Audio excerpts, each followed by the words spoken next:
मेरा नाम तुकेश्वर साहू है और आज हमारा टॉपिक है फ्रेम के सिलेक्शन। एक फ्रेम लेने से पहले उस फ्रेम में आपको क्या क्या चीजें देखनी चाहिए। सबसे पहले आपको फ्रेम के एक स्पेसिफिक फ्रेम सेलेक्ट करते हैं आप कि आपको प्लास्टिक लेना है, मेटल लेना है। इस पे हम अलग वीडियो बनाएंगे कि इनको प्लास्टिक रखना चाहिए कि इनको मेटल। आज हम देखते हैं कि आपको फ्रेम में क्या क्या देखना है लेने से पहले। सबसे पहले देखते हैं दो टाइप के फ्रेम होते हैं। एक होता है ये प्लास्टिक मटेरियल के फ्रेम्स, एक होता है कुछ ये मेटल। अब ये लेने से पहले सबसे पहले आप देख लीजिए कि इसमें ये आपका 4 पॉइंट टच अलाइन होना चाहिए। ये आई साइज होती है, आई साइज में ये दोनों ही आई साइज प्रॉपर टच होने चाहिए आपके एक प्लेन सरफेस पे।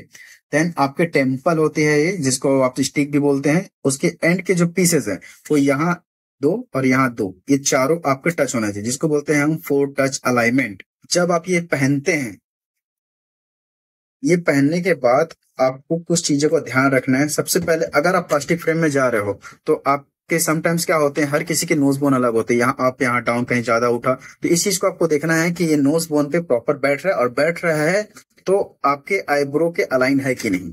दूसरी बात, आप जब फ्रेम सेलेक्ट करेंगे प्लास्टिक के तो आपके आई साइज से लेके यहाँ से टेम्पल ईयर तक प्रॉपर स्ट्रेट जाना चाहिए। समटाइम्स लोगों के यू फैलते हैं, यू फैल जाते हैं, कुछ लोगों के नैरो होते हैं, तो उसको जैसे बहुत एक अलाइन करना पड़ता है। ऐसे फ्रेम ज्यादातर फ्लैट होने चाहिए। जितनी ज्यादा फ्लैट होती है उतनी ज्यादा फील्ड ऑफ विजन क्रिएट हो जाता है आपका।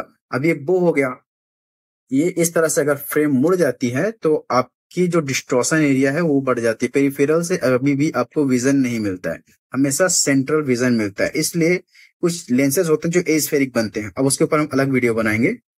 अब कुछ चीजों का आपको ध्यान रखना है। मेटल में, मेटल जनरली ज्यादातर अच्छे होते हैं जिनके नोज अलाइन अच्छे नहीं होते हैं। मेटल में आपको ये पहनने के बाद हमेशा यहाँ गैप क्रिएट होते हैं। गैप क्रिएट होना बहुत जरूरी है, क्योंकि अगर मेटल फेस पे टच होता है तो हर किसी के फेस स्ट्रक्चर अलग होते हैं। दूसरी बात, हर किसी के बॉडी की स्वेटिंग्स अलग अलग होती है, किसी को एलर्जी कर जाता है, किसी को नहीं करता। इसलिए मेटल जब भी लें आप तो इस चीज का ध्यान रखें कि जो मेटल के पार्ट हो गए टेम्पल एरिया, वहां जो इसको हम लोग टिप बोलते हैं, तो ये टिप होगी, कवर होगी, यही आपके फेस पे टच होना चाहिए, बॉडी पे। इसके जहां मेटल होंगे वो टच नहीं होने चाहिए।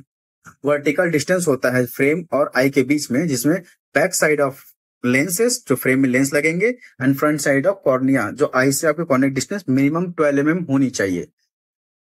इस तरह से ये गैप फिल होना चाहिए, और यहाँ पे भी गैप होना चाहिए, क्योंकि जब आप स्माइल भी करते हो तो इस तरह से उठता है। तो इस चीजों का भी आपको ध्यान देना है कि सिलेक्शंस क्या होते हैं, फ्रेम के आपके मटेरियल्स क्या होते हैं, किनको कौन से फ्रेम्स रखने चाहिए, कौन कौन से चीजों का ध्यान रखना है आपको, acetate material, stainless steel, titanium.